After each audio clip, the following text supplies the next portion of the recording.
রাতের অন্ধকারে মুসলিম অধ্যুষিত এলাকায় বাড়িতে প্রবেশ করে ভাঙচুর, লুটপাট এবং গালিগালাজ করার অভিযোগ বিএসএফের বিরুদ্ধে। মঙ্গলবার রাতে শামশেরগঞ্জের ধুলিয়ানের 12 নম্বর ওয়ার্ডের কামাত এবং শামশেরগঞ্জের 15 নম্বর ওয়ার্ডের মাঠপাড়া এলাকার বাসিন্দাদের উপর অত্যাচার চালানো হয় বলে অভিযোগ।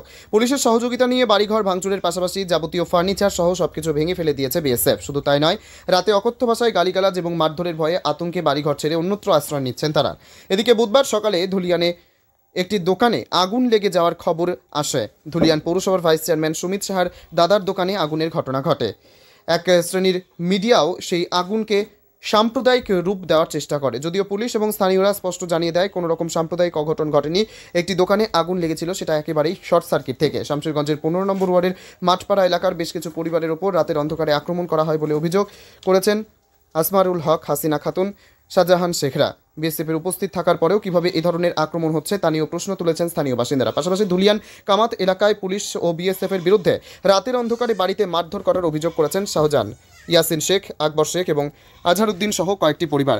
অনেকেই বাড়ি থেকে ভয়ে পালিয়ে যাচ্ছেন বলেও দাবি। যদিও জঙ্গিপুরের পুলিশ সুপার আনন্দ রায়ের দাবি, কোনো রকম অপ্রীতিকর ঘটনা আর নতুন করে ঘটেনি। গুজব ছড়ানো হচ্ছে, পরিস্থিতি সম্পূর্ণ নিয়ন্ত্রণে। গুজব ছড়াবেন না, এলাকা একেবারেই শান্ত।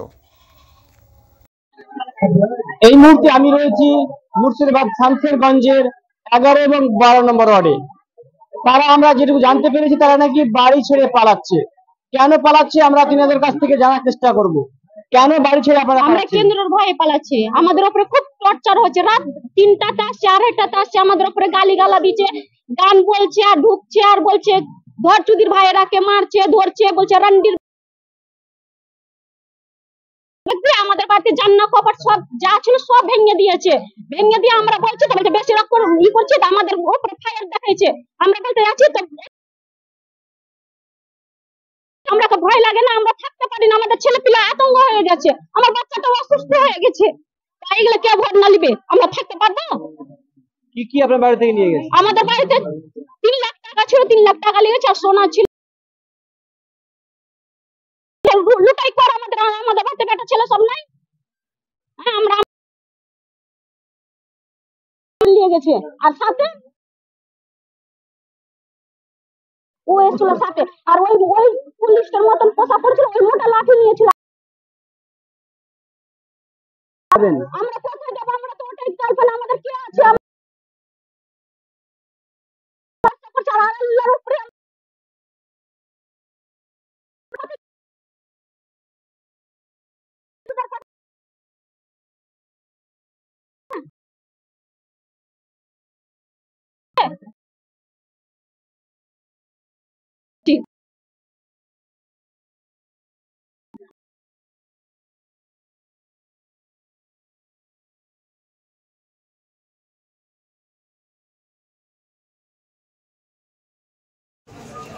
ঘটনাটা হয়েছিল যে আমরা যখন রাত 10টা বাজে তখন খাওয়া দাওয়া করে আমরা আপনার বিছানায় ঘুমিয়েছিলাম। ঘুমিয়েছিলাম যখন রাত 11:15 বাজে, তখন হঠাৎ করে দেখছি একদম জোরে করে একদম মানে এই কি দিয়ে যে ভেঙেছে জানি না, সেটা বলতে পারছি না, কিন্তু দরজা ভেঙে এত জোরে দরজা ভেঙেছে যে আমাদের মানে ঘুমটা ভেঙে গেছে। ঘুমটা ভাঙা সত্ত্বেই আমরা দেখতে যাচ্ছি যে অনেকজন একদম দৌড়ে দৌড়ে আসছে। আমরা জানছি যে হয়তো দৌড়ে দৌড়ে কে আসছে, কিন্তু আমি দেখতে গেলাম, দেখছি যে পুলিশ প্রশাসন সব দৌড়ে দৌড়ে আসছে।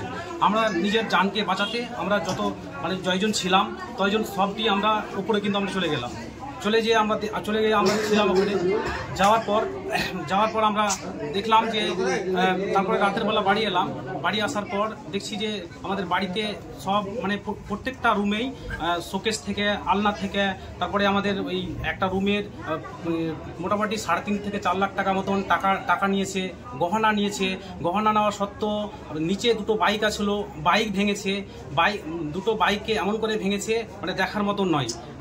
তাছাড়া যেটা আমাদের বিড়ির ব্যবসা, আমাদের বিড়ির যতগুলো বিড়ি ছিল বিড়িকে ছিন্ন ভিন্ন করে দিয়েছে।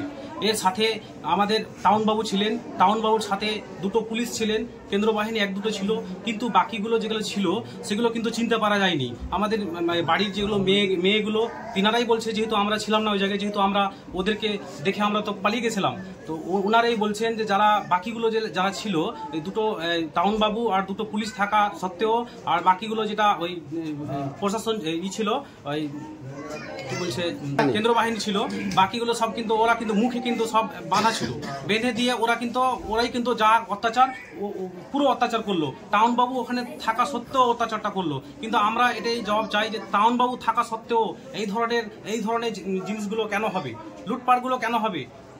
সে আসামি থাকলে আসামিকে ধরতে আসবে, বাকিগুলো যে লুটপাট করলো, এত টাকা লুটপাট করলো, এত সোনা গহনা লুটপাট করলো, বাইক ভাঙলো, সবকিছু শোকেস থেকে আল্লাহ থেকে পুরো চুরমুচাল করে দিল, যে এটা কেন করলো? এটা কেন করলো? আপনার নাম? আমার নাম আমিরুল শেখ, বাড়ি? আমার বাড়ি কাঞ্চনতলা কামাত 12 নম্বর ওয়ার্ড।